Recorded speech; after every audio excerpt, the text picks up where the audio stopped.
Hi everyone, my name is Smita Minj. Welcome back to my channel. So आज इस video में जो टॉपिक हम डिस्कस कर रहे हैं वो है एग्जामिनेशंस। और ये टॉपिक आप लोगों को देखना होता है बीएड में।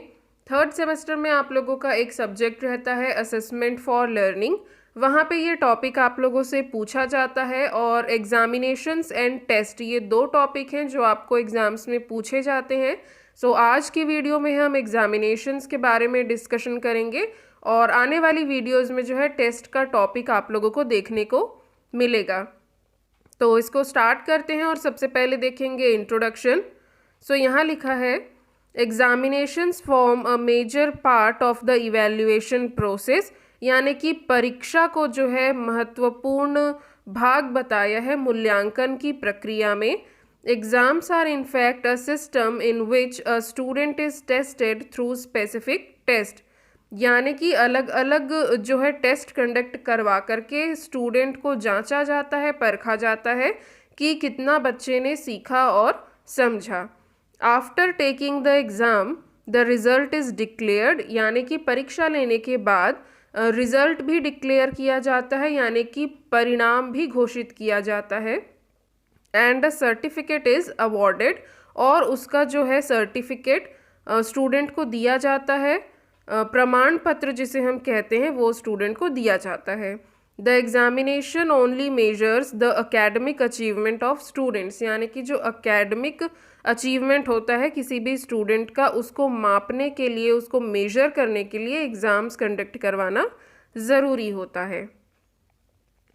आगे हमको देखना है मीनिंग एग्जामिनेशन की।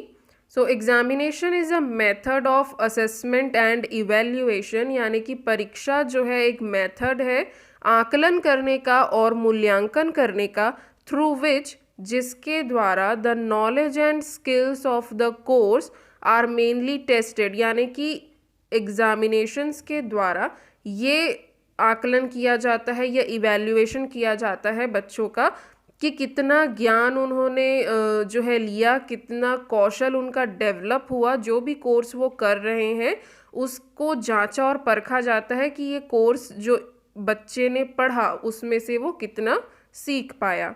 It is a process to be followed at certain intervals, यानी कि यह प्रक्रिया जो है एग्ज़ाम लेने की जो प्रक्रिया है वो सर्टेन इंटरवल्स यानी कि कुछ कुछ अंतराल में करवाई जाती है, such as monthly, half yearly and yearly, यानी कि महीने में एक बार आप करवा सकते हैं, साल में 2 बार आप करवा सकते हैं, या साल में एक बार भी आप एग्ज़ाम्स जो है वो कंडक्ट करवा सकते हैं। Traditionally exams are based on memory, पहले जो एग्ज़ाम्स होते थे वो याददाश्त पर ही बेस्ड होते थे कि जितनी आपकी मेमोरी है, जितने अच्छे से आपने चीज़ों को साल भर में याद रखा है, वो सारी चीज़ें आप एग्ज़ाम्स में लिखा करते थे। The examination is used in both theoretical and practical subjects, यानी कि एग्ज़ाम्स जो है, परीक्षा जो है वो दोनों ही चीज़ों में होती है। थ्योरेटिकल विषयों की आपको अगर जांच करनी है तब भी आप एग्ज़ाम्स ले सकते हैं, प्रैक्टिकल सब्जेक्ट्स में भी आप एग्ज़ाम्स जो है वो कंडक्ट करवा सकते हैं। तो ये था मीनिंग ऑफ एग्जामिनेशन। आगे हमको देखना है डेफिनेशन। सो डेफिनेशन यहाँ देखेंगे अकॉर्डिंग टू अरुण कुमार सिंह। इनका कहना है examination is a scientific method through which teachers measure the skills and knowledge of students. परीक्षा एक जो है साइंटिफिक मेथड है जिसके की द्वारा जो शिक्षक है वो ये माप सकता है कि बच्चे का स्किल और नॉलेज का लेवल क्या है, यानी कि बच्चों की स्किल एंड नॉलेज को जब जांचता है टीचर एक साइंटिफिक मेथड का यूज़ करते हुए, उसी को ही एग्जामिनेशन कहा जाता है। सो ये डेफिनेशन थी अकॉर्डिंग टू अरुण कुमार सिंह। आगे हमको देखना है कैरेक्टरिस्टिक्स ऑफ एग्जामिनेशंस, यानी कि क्या क्या विशेषताएं होती है परीक्षा की। सो पहला पॉइंट यहाँ पे लिखा हुआ है साइंटिफिक मेथड। ये एक साइंटिफिक मेथड है क्योंकि जब कोई कोर्स कंप्लीट होता है या जो भी हम बच्चों को पढ़ा रहे हैं वो चीज़ कंप्लीट होती है, उसके एंड में कुछ स्पेसिफिक टेस्ट्स का इस्तेमाल करते हुए हम उनको जांचते हैं, बच्चों की परीक्षा लेते हैं कि बच्चों ने क्या क्या चीज़ें सीखी या समझी। तो इसको एक साइंटिफिक मेथड करके जो है संबोधित किया जाता है। Examination is a scientific method. Scientific method means the examination is used at the end of the subject or course through a special examination tool or test. Next characteristics है used by teachers, यानी कि teachers इसका इस्तेमाल करते हैं। परीक्षा अगर बच्चों की करवानी है तो टीचर की ज़रूरत होगी ही। टीचर ही होता है जो बच्चों को सारी चीज़ें सिखाता है। उसके बाद उनके ज्ञान का या उनके नॉलेज का जो टेस्ट है वो भी तो टीचर ही लेगा कि बच्चे कितना चीज़ों को सीखे हैं या ग्रहण कर पाए हैं। तो टीचर की भूमिका भी यहाँ पे ज़रूरी होती है। Examinations are used by the teacher. Teachers conduct examinations through teacher-made and standardized tests. The teacher's role is important in the examinations. The teacher conducts the examinations, making question papers, evaluate answer books, declare result and distribute certificate. यानी कि बच्चों को पढ़ाना, बच्चों के लिए question paper बनाना, exam के date से सेट करना, उनके आंसर शीट्स चेक करना, रिजल्ट डिक्लेयर करना, बच्चों को सर्टिफिकेट प्रोवाइड करना, ये सारे काम कौन करता है? टीचर करता है। इसलिए टीचर का रोल यहाँ पे इम्पॉर्टेंट है। और ये जो मेथड है एग्जामिनेशन का, जो एक मेथड है, वो टीचर्स के द्वारा इस्तेमाल किया जाता है। नेक्स्ट पॉइंट है checking of knowledge and skill of students. Exams conduct करवाने का मेन उद्देश्य यही होता है कि हम बच्चों के ज्ञान को और कौशल को जांच सके, परख सकें। Through examinations student skill and knowledge are examined. Subject related knowledge that students acquired during classroom teaching, while there are some practical subjects like music, handicraft, sports, painting etc. are also assessed through examinations। यानी कि बच्चों का knowledge, जो उनका subject related knowledge है, वो भी हम एग्ज़ाम्स के थ्रू चेक कर सकते हैं। और उनके जो स्किल्स हैं, यानी कि स्पोर्ट्स हो गया या हैंडीक्राफ्ट्स हो गए, पेंटिंग्स वगैरह जो भी चीज़ें हैं, स्पोर्ट्स वगैरह है, उसको भी हम एग्ज़ाम्स के द्वारा जो है जांच सकते हैं। नेक्स्ट कैरेक्टरिस्टिक्स है रिटन, ओरल एंड प्रैक्टिकल। यानी कि एग्ज़ाम्स हम इन 3 तरीक़ों से कंडक्ट करवा सकते हैं। हम लिखित परीक्षा बच्चों की ले सकते हैं, मौखिक परीक्षा ले सकते हैं, एंड प्रायोगिक परीक्षा जो है वो भी बच्चों की हम ले सकते हैं। Written, oral and practical techniques are commonly used in examinations. All these 3 techniques are used in the examinations as required, such as written and oral examination are used for the evaluation of subject related knowledge, while practical tests are used for the evaluation of practical subjects and skills. Next characteristics है हमारा time limit. यानी कि जब भी हम exam conduct करवाते हैं उसकी समय सीमा होती है कि एग्ज़ाम में आपको इतना ही निश्चित समय दिया जाएगा और इसी समय के अंदर आपको अपना परीक्षा जो है कंप्लीट करनी है, अपने आंसर जो हैं वो लिखने हैं। A time limit is provided to the children for the examination. Children have to provide their answers within this time limit, such as 1 hour, 1.5 hours, 2 hours, 2.5 hours, 3 hours। जो छोटे बच्चे होते हैं जिनको कम चीज़ें लिखनी या बतानी होती हैं, उनको 1-1.5 घंटा आप दे सकते हैं। बड़े बच्चे हैं उनको 2-2.5 घंटे आप दे सकते हैं। और कॉलेज लेवल के एग्जामिनेशन है वहाँ पे आप 3 घंटे का समय जो है अपना उत्तर लिखने के लिए बच्चों को देते हैं, या सेकेंडरी क्लासेस में भी 3 घंटे का समय ही मिलता है। नेक्स्ट है कैरेक्टरिस्टिक्स फिक्स्ड करिकुलम। यानी कि एक निश्चित जो है करिकुलम होगा, उस करिकुलम के अंदर से ही चीज़ें आपको पूछी जाएंगी। आउट ऑफ सिलेबस टाइप की कोई चीज़ यहाँ पे एग्ज़ाम्स में नहीं होती है। जो आपको साल भर पढ़ाया जाएगा उस पढ़ाई हुई चीज़ों के अंदर से ही आपको प्रश्न जो है वो पूछे जाते हैं। Exams are related to fixed syllabus.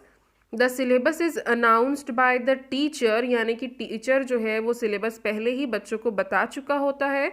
और exam conduction committees for such exams generally questions are also asked from this prescribed syllabus which facilitates the conduct of examination.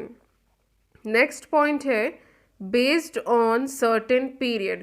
यानी कि इंटरवल्स, कुछ कुछ इंटरवल्स में जो है एग्ज़ाम्स होते हैं, या कुछ पहले से ही तय किए हुए समय होते हैं कि इन इन समयों में हमें परीक्षा जो है वो कंडक्ट करवानी है। The examination is conducted on a fixed period such as weekly. आप वीकली एग्ज़ाम्स भी ले सकते हैं, मंथली एग्ज़ाम्स ले सकते हैं, क्वार्टरली ले सकते हैं, half yearly, model examinations, annual examinations. इस तरह अलग अलग समयों में आप जो है परीक्षा कंडक्ट करवा सकते हैं। The syllabus is divided on the basis of duration and examination is conducted. Next point है हमारा कलेक्टिव फॉर्म।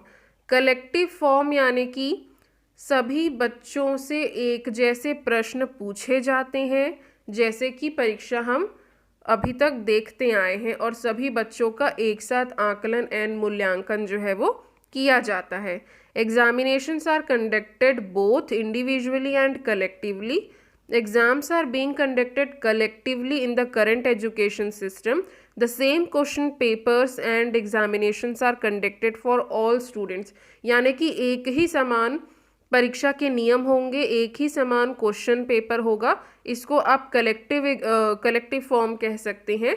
एंड जो teachers can also use personal examination if considered necessary, like personal interviews, यानी कि जो personal interviews होते हैं उसके द्वारा भी जो है एग्ज़ाम्स कंडक्ट करवा सकते हैं।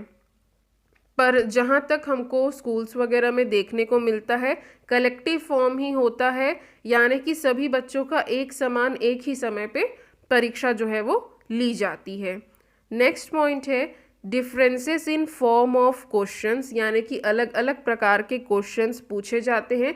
जैसे आप लोगों ने क्वेश्चन पेपर देखा होगा, तो पहले आपको किसी चीज़ की मीनिंग पूछी जाएगी, उसके बाद आपको फिलअप्स दिया जाएगा, आपको मैच द फॉलोइंग्स दिए जाएंगे, ट्रू फॉल्स दिया जाएगा, कुछ सॉल्व करने की चीज़ दी जाएगी, डायग्राम बनाने को कहा जाएगा। यानी कि एक ही क्वेश्चन पेपर है पर अलग अलग प्रकार के प्रश्न जो है उसमें पूछे जाते हैं। जो साल भर आपने चीज़ें पढ़ी है उसको अलग अलग तरीके से आपसे पूछा जाता है, जैसे कि short answer, very short answer, long answer, इस तरीके की चीज़ जो है क्वेश्चन पेपर में हमको देखने को मिलती है। नेक्स्ट पॉइंट है हमारा गिविंग प्रोग्रेस कार्ड, यानी कि ये जो है हमारा लास्ट पॉइंट है, giving progress card. Exam conduct करवाने के बाद एग्ज़ाम में बच्चे ने किस प्रकार का परफॉर्म किया ये हमको बताना होता है। स्टूडेंट को भी, टीचर को खुद जानना होता है, उनके पेरेंट्स को बताना होता है। सो इसके लिए जो है एक प्रोग्रेस कार्ड जो है वो बच्चों को दिया जाता है। Progress card is provided to the children after the examinations so that he checks his progress. This progress card is very useful for children, teachers and parents. यानी कि तीनों के लिए जो प्रोग्रेस कार्ड है वो बहुत इम्पॉर्टेंट है और यूज़फुल है, बच्चे के लिए भी, टीचर के लिए भी एंड बच्चे के पेरेंट्स के लिए भी। तो ये सारे थी विशेषता कि प्रोग्रेस कार्ड दिया जाता है, एक ही क्वेश्चन पेपर में अलग अलग प्रकार के प्रश्न होते हैं, बेस्ड ऑन सर्टेन पीरियड, समय सीमा होती है, फिक्स्ड करिकुलम होता है, रिटन ओरल प्रैक्टिकल आप सब करवा सकते हैं, साइंटिफिक मेथड होता है, टीचर्स की आवश्यकता होती है, टीचर्स के द्वारा ये यूज़ किया जाता है बच्चों की नॉलेज एंड स्किल्स को चेक करने के लिए। सो ये सारे पॉइंट्स थे कैरेक्टरिस्टिक्स के।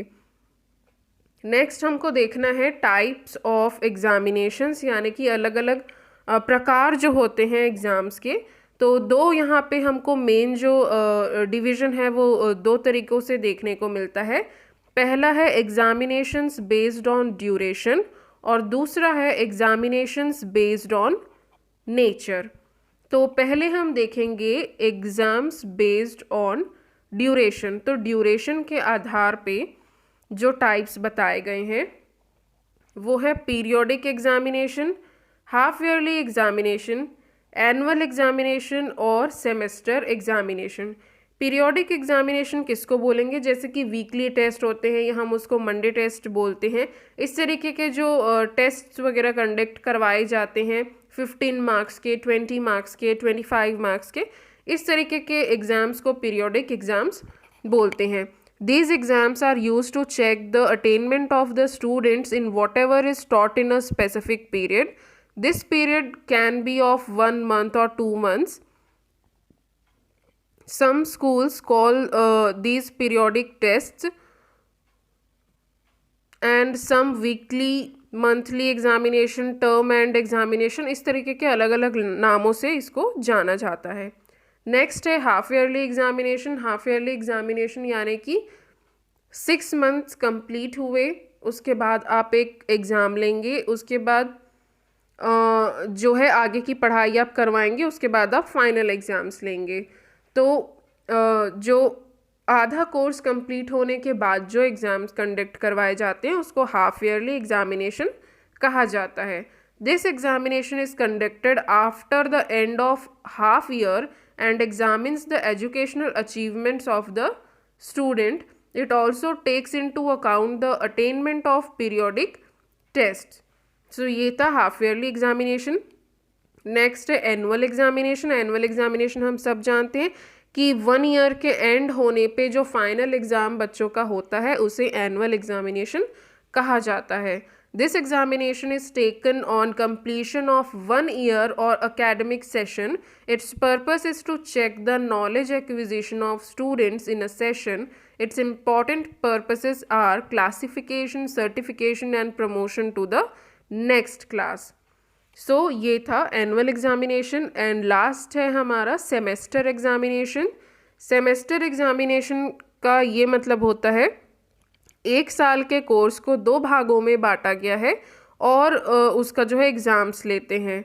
1 साल का कोर्स है तो 2 सेमेस्टर होंगे, 2 साल का कोर्स है तो 4 सेमेस्टर होंगे, 3 साल का कोर्स है तो 6 सेमेस्टर होंगे, 4 साल का कोर्स है तो 8 सेमेस्टर परीक्षाएं होंगी। इस तरीके से जो है सेमेस्टर एग्ज़ाम्स कंडक्ट होते हैं। In the semester system the syllabus prescribed for a semester is tested. Often an academic session consists of 2 semesters. The contents of 1 semester are not checked again in the second semester. The semester is of 6 months duration. तो ये था हमारा semester examination. Next हमको देखना है exams based on nature, यानी कि अलग अलग प्रकृति क्या क्या होती है एग्ज़ाम्स की। तो पहला है प्रैक्टिकल एग्ज़ाम्स।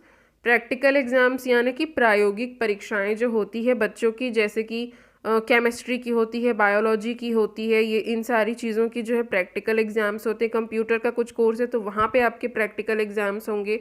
नेक्स्ट है ओरल एग्ज़ाम यानी कि मौखिक परीक्षा।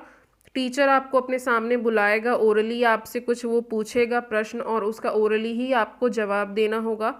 रिटन एग्ज़ाम यानी कि जो आपको एक क्वेश्चन पेपर दिया जाएगा और उस क्वेश्चन पेपर को हल करने के लिए आपको आंसर शीट्स प्रोवाइड की जाएंगी और उस आंसर शीट में आपको अपनी चीज़ें जो है, अपना आंसर जो है वो लिखना होगा। सो वो होगा आपका रिटन एग्जामिनेशन। तो ये थे types of examination. Based on duration बोलेगा तो periodic, half yearly, annual and semester. Based on nature पूछेगा तो practical exams, oral exams and written exams. अब हमको देखना है ओरल एग्ज़ाम्स के मेरिट्स एंड डीमेरिट्स हमको देखने हैं। सो पहला मेरिट का पॉइंट है इंडिविजुअल इवैल्यूएशन।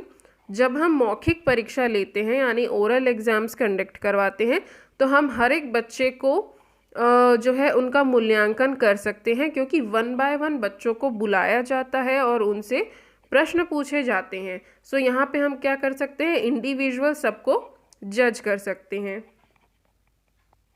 नेक्स्ट पॉइंट है नॉलेज ऑफ कम्युनिकेशन स्किल, यानी कि बच्चे का कम्युनिकेशन स्किल कैसा है उसका भी हम पता लगा सकते हैं कि बच्चा जो भी चीज़ें सोच रहा है या जो भी चीज़ उसको पता है, जो भी उसने ज्ञान अर्जित किया है वो उसको सही तरीके से कन्वे कर पा रहा है या नहीं, या वो उसे सही तरीके से समझा है या नहीं, टीचर के सामने अपनी बात सही तरीके से प्रेजेंट कर पा रहा है या नहीं, या किस तरीके से बातचीत कर रहा है। ये सारी चीज़ें भी हम ओरल एग्ज़ाम में देख सकते हैं।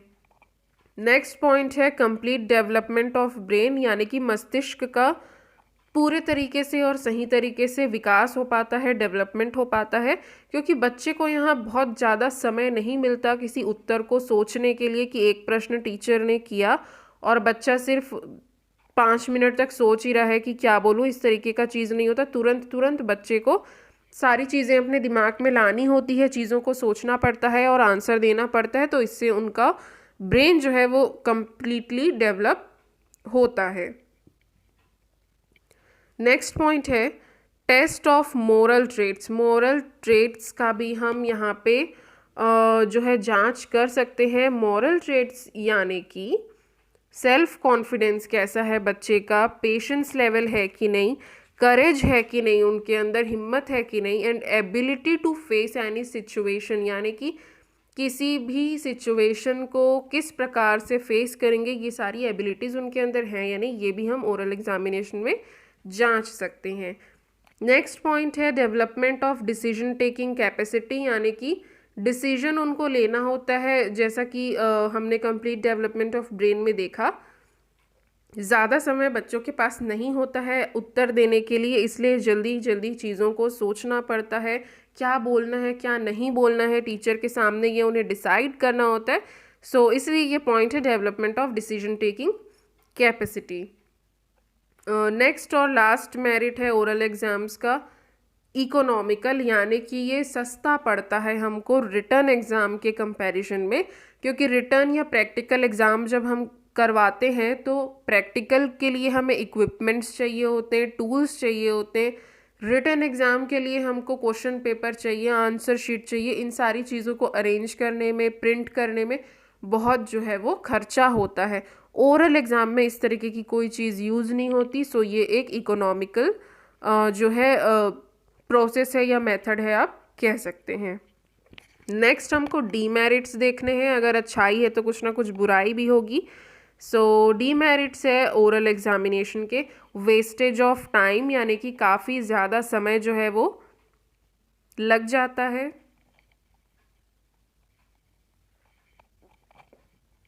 क्योंकि एक एक करके बच्चों को बुलाना, इंडिविजुअल उनको टेस्ट करना, जांचना, उनको जज करना, ये एक बहुत ही टाइम टेकिंग जो है वो प्रक्रिया है। नेक्स्ट पॉइंट है डिपेंडेंसी ऑन मेमोरी, यानी कि बच्चा उस समय जितनी चीज़ें अपने दिमाग में रख पाया है, जितनी चीज़ें उसको याद है, जो भी क्लासरूम टीचिंग में हुई है या जो भी उसने सीखा है, वही चीज़ वो बता पाता है। अधिक समय नहीं होने के कारण पूरी चीज़ों को टीचर के सामने अच्छे से नहीं रख पाता। सो ये भी एक डिमेरिट यहाँ पे होता है। नेक्स्ट पॉइंट है पॉसिबिलिटीज़ ऑफ इंडिविजुअल बायसनेस। भेदभाव भी टीचर कुछ कर सकते हैं ओरल एग्ज़ाम्स में। हो सकता है कि मुझे कोई बच्चा पसंद है तो मैं उससे कुछ सरल सरल प्रश्न पूछूं, पर मुझे किसी बच्चे से ज़्यादा लगाव नहीं है तो हो सकता है उससे मैं थोड़े कठिन प्रश्न पूछूं या थोड़ा मैं रूड बिहेवियर करूं उनके साथ।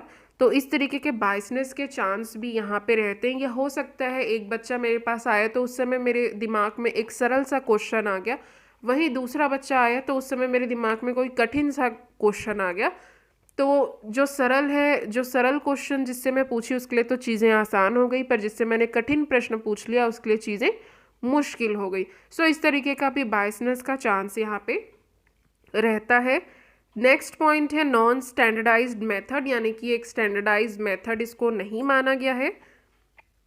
एंड नेक्स्ट पॉइंट है फीलिंग ऑफ इन्फीरियोरिटी, यानी कि बच्चे इन्फीरियर फील करने लगते हैं, उनको लगता है कि टीचर सुपीरियर है, उनको सब नॉलेज है और वो इतने सारे क्वेश्चंस हमसे कर रहे हैं, तो वो कहीं ना कहीं थोड़ा सा उनके मन में संकोच आ जाता है या भय आ जाता है या झिझक आ जाती है। उनको लगता है कि पता नहीं टीचर क्या पूछ लेगा, हमको आंसर देते बनेगा या नहीं, या जो हम बता रहे हैं वो सही है या नहीं। इस तरीके की काफ़ी सारी चीज़ें उनके दिमाग में चलती है, तो एक फीलिंग ऑफ इन्फीरियोरिटी जो है वो उनके अंदर आ जाता है। तो ये सारे पॉइंट्स थे डीमेरिट्स ओरल एग्जामिनेशंस के। नेक्स्ट हमको देखना है रिटन एग्जामिनेशन। रिटन एग्जामिनेशन के मेरिट्स देखेंगे। पहला पॉइंट है डेवलपमेंट ऑफ राइटिंग स्किल, यानी कि राइटिंग स्किल का विकास होगा, बच्चे सही तरीके से चीज़ों को प्रेजेंट करना, सही तरीके से लिखना जो है वो जान पाएंगे। नेक्स्ट है ग्रुप इवैल्यूएशन, यानी कि एक ही समय में एक ही साथ हम बहुत सारे लोगों का, एक से अधिक बच्चे का यानी कि मूल्यांकन जो है वो कर सकते हैं। यहाँ पे 1 बाय 1 बुला के आप आंसर्स लिखवा रहे हैं, इस तरीके की चीज़ें नहीं होती। सभी बच्चों को एक कॉमन क्वेश्चन पेपर दे दिया जाता है और उसे उनको हल करना होता है। नेक्स्ट पॉइंट है लेस चांसेस ऑफ बायसनेस। यहाँ पे बायसनेस के चांस कम होते हैं क्योंकि एक ही समान क्वेश्चन पेपर सभी के पास गया है। जो सही आंसर करेगा उसका आंसर सही होगा और जो गलत आंसर करेगा उसका आंसर गलत होगा। ये सही को गलत और गलत को सही कर देने वाला या अधिक नंबर दे देना या कम नंबर दे देना, इस तरीके की चीज़ रिटन एग्जामिनेशन में नहीं होती या कम होती है। नेक्स्ट पॉइंट है स्टैंडर्डाइजेशन, यानी कि एक ही प्रकार का प्रश्न पत्र सभी बच्चों को दिया जाता है। ऐसा नहीं कि किसी को सरल प्रश्न मिले, किसी को कठिन प्रश्न मिले। हर एक बच्चे को एक समान जो है प्रश्न दिए जाते हैं। नेक्स्ट है रीचेकिंग, यानी कि यहाँ पे अगर असंतोष है कोई अपने रिजल्ट से तो वो रीचेकिंग जो है वो करवा सकते हैं। रीचेकिंग यहाँ पे करना आसान होता है। नेक्स्ट है सेविंग ऑफ टाइम, समय की बचत होती है क्योंकि यहाँ पे हम 1 बाय 1 करके नहीं बुला रहे, एक एक से अलग अलग बात नहीं कर रहे हैं। सभी बच्चों को एक साथ पेपर दे दिया गया है और वो सब जो है एक ही समय सीमा में सब अपना पेपर हल कर रहे हैं। नेक्स्ट पॉइंट है freedom of expression. Freedom of expression यानी कि बच्चे अपने जो भी उनका नॉलेज है, जो भी वो चीज़ें सीखे हैं, जो भी चीज़ उनको आती है, उसको वो समय लेकर के अच्छी तरीके से एक्सप्रेस कर सकते हैं, एक्सप्लेन कर सकते हैं। ओरल एग्ज़ाम्स में जो है काफ़ी कम समय बच्चों को मिलता है, जिसकी वजह से वो सही तरीके से अपना आंसर जो है वो एक्सप्रेस नहीं कर पाते टीचर्स को। बट रिटन एग्ज़ाम्स में भी समय सीमा होती है, बट ओरल एग्ज़ाम से कहीं अधिक ही समय मिलता है और सब अपने अपने तरीके से अपने आंसर को प्रेजेंट कर सकते हैं। नेक्स्ट और लास्ट मेरिट है रिटन एग्जामिनेशन का फ्री फ्रॉम एग्जामिनर्स फियर, यानी कि जो परीक्षा ले रहा है उसका भय नहीं होता। ओरल एग्ज़ाम्स में टीचर हमसे बिल्कुल सामने होता है और हमसे लगातार प्रश्न पूछे जाता है, तो बच्चे घबरा करके भी उत्तर नहीं दे पाते हैं। बल्कि रिटन एग्ज़ाम्स में टीचर तो रहता है पर एकदम आपके ही आगे वो आके खड़ा नहीं होता, तो आपको ज़्यादा फियर या स्ट्रेस नहीं होता और एग्ज़ाम्स जो है आप बेहतर तरीके से दे पाते हैं। आगे हमको देखना है डीमेरिट्स रिटन एग्ज़ाम के। तो पहला पॉइंट है चेकिंग ऑफ बुकिश नॉलेज, यानी कि जो बुकिश लैंग्वेज में ही बच्चे जो बुक से पढ़ के आए रहते हैं उसको एज इट इज़ छाप देते हैं, अपना कुछ क्रिएटिविटी बहुत कम वो दिखा पाते हैं। नेक्स्ट है not development of communication skill, यानी रिटन एग्जाम्स अगर हम करवाते हैं तो बच्चों की कम्युनिकेशन स्किल्स उतनी बेहतर तरीके से डेवलप नहीं हो पाती, ऐसा मानना है। नेक्स्ट डीमेरिट है पॉसिबिलिटी ऑफ चीटिंग, यानी कि ओरल एग्ज़ाम में तो टीचर आपके सामने ही रहेगा, चीटिंग का कोई चांस ही नहीं है।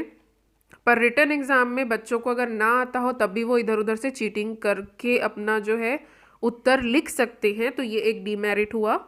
नेक्स्ट है नॉट मेजर्ड इनर क्वालिटीज़, यानी कि इनर क्वालिटीज़ की जो हम बात कर रहे थे, करेज है या नहीं, कॉन्फिडेंस है या नहीं, पेशेंस है या नहीं, ये सारे चीज़ हम रिटन एग्ज़ाम में नहीं मेजर कर पाते।